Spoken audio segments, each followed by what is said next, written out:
featuring established developers. Hi, this is Stuart Davidson, your friendly QS.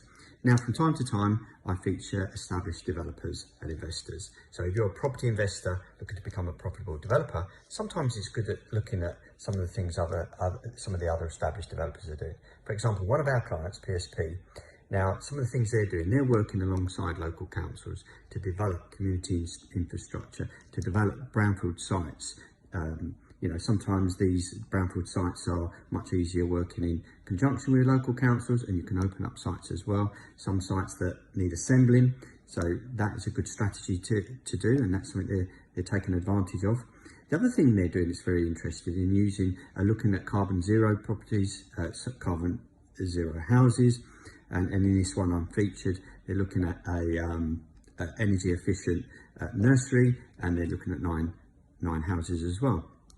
And one of the schemes we're involved in with them features the first houses in the country to generate their own electricity through sustainable energy. That's really worth looking at. I featured that, I think, probably a couple of weeks ago on my post. Look it up. It's in Sittingbourne in Oak Grove, Kent. And I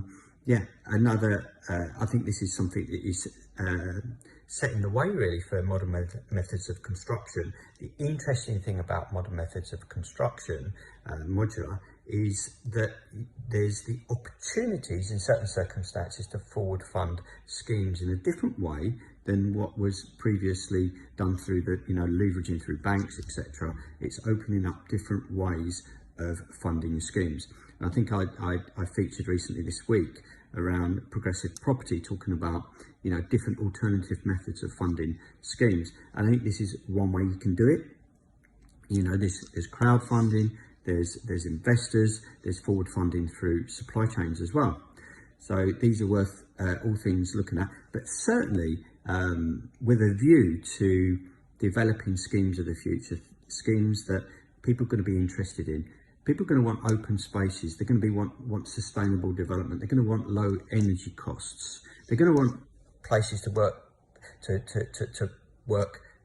play, and live and thrive in, that are going to be more local than has been in previous times. People travelled a lot. They won't be travelling so much. So they're going to want open spaces, shared community spaces. So a lot changing. And I can see these changing coming through some of the established developers. So have a look, maybe do some Google, have a look at some of what they're doing. There's lots of land coming through at the moment. One of the things that I am seeing is the resurgence of the demand for larger value properties. So single properties, £1 million plus, they're coming back into vogue. One of the reasons being is that people are moving out of urban areas, finding that they can spend on a bigger property in more rural areas. The thing you have to think about there, though, if you're an investor, is these areas are quite often areas of natural beauty, or they'll be greenbelt, and there's certain, obviously, clearly, it's more difficult to get planning, but there is pressure on to build more houses. So there are certain ways and means. With the council are also interested to prevent urban sprawl, so two rural areas kind of moving towards each other through development. They want to stop that, particularly in greenbelt areas. That's what the planning regs are there for.